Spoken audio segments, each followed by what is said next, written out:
In ancient Rome, behind the grand image of the empire, something dark was growing, something even power couldn't hide. From 37 to 41 AD, a young man named Gaius, better known in history as Caligula, became emperor. At first, the public saw hope in him, but behind the palace doors, his private life stirred whispers of cruelty, odd behavior, and fear. Caligula was born on August 31st, 12 AD, into the powerful Julio-Claudian family. His father, Germanicus, was a respected general. His mother, Agrippina the Elder, came from the line of Augustus himself. Despite the strong background, his childhood was marked by loss. His father died under suspicious circumstances. Many suspected poisoning. Soon after, his mother and brothers were exiled by Emperor Tiberius. Most of them didn't survive. Caligula, still a child, was left to grow up in a dangerous political world. The nickname Caligula, meaning little boots, came from the tiny soldier shoes he wore while traveling with his father on military campaigns. What began as a cute name would later be remembered very differently. By 31 AD, Tiberius summoned Caligula to live with him on the island of Capri. This place was known for its isolation and strange goings-on. Roman historians like Suetonius and Tacitus claimed it was there, surrounded by flattery, cruelty, and excess, that Caligula learned to adapt, hiding his feelings, watching everything, and figuring out how to survive a world where power ruled over trust. When Tiberius died in 37 AD, Caligula became emperor at just 24 years old. At first, people were thrilled. He released political prisoners, got rid of harsh taxes, and held games to win the crowd's favor.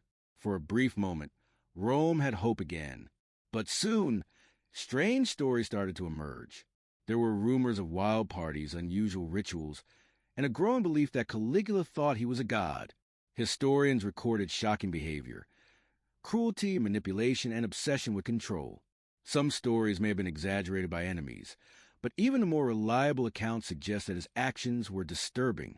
One philosopher who met him described him as unpredictable, charming one moment, terrifying the next. His time on Capri had left scars. He learned to smile through pain, to flatter while hiding deep resentment, and to use power as protection. After his sister Drusilla died in 38 AD, Caligula's mental state seemed to shift even more. He gave her divine honors and seemed overwhelmed by grief. Later marriages were short and marked by jealousy and conflict.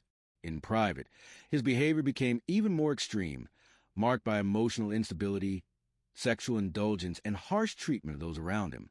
In public, he kept the people entertained and the military paid. But the Senate, stripped of real power, grew uneasy. Caligula mocked them, demanded loyalty, and punished disobedience harshly.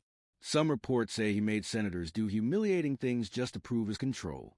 He also spent an enormous amount of money on personal pleasures, like building floating palaces or launching pointless military actions.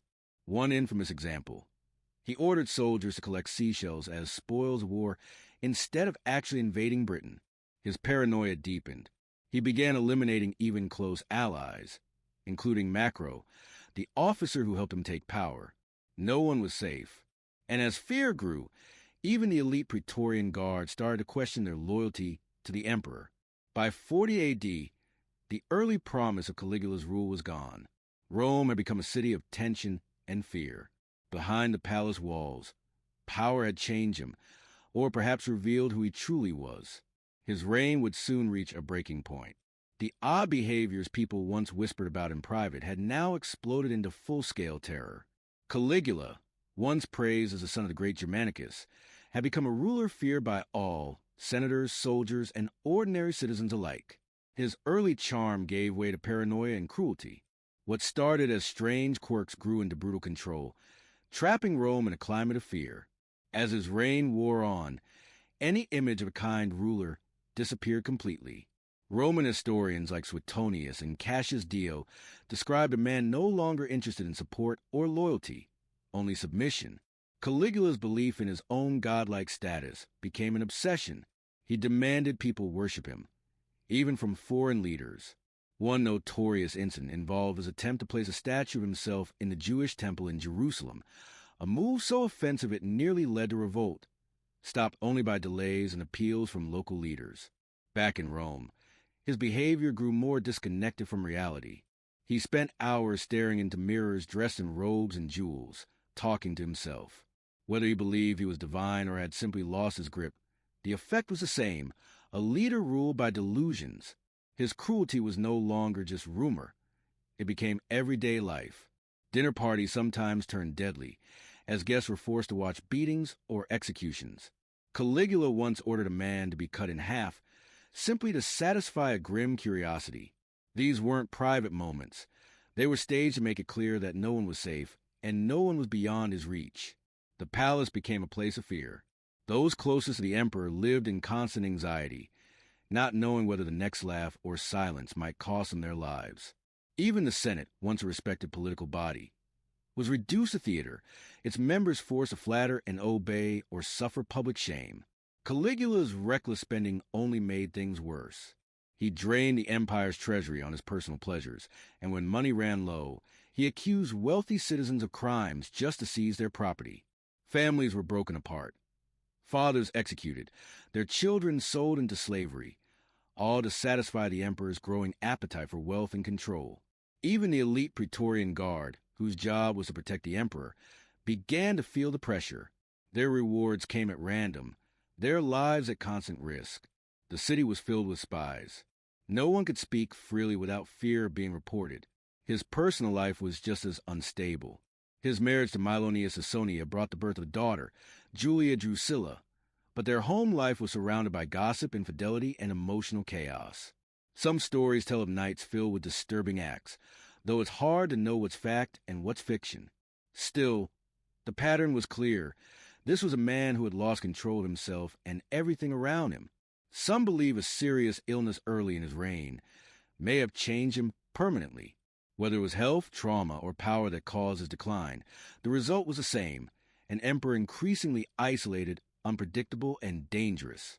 His actions damaged more than just individuals. Roman government itself began to fall apart. The Senate was powerless.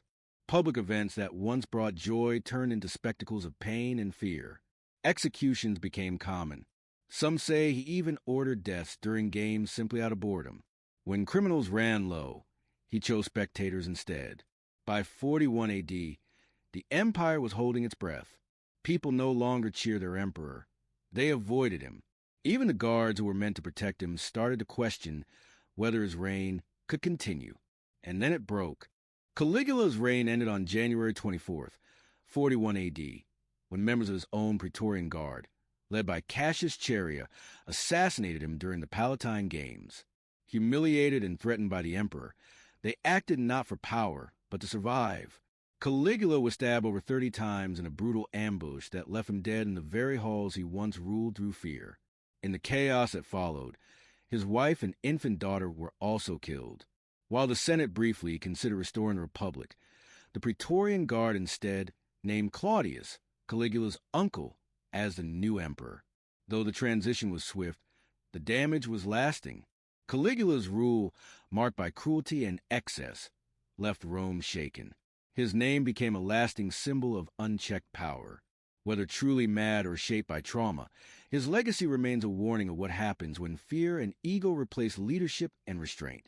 Rome would never forget the emperor it feared most.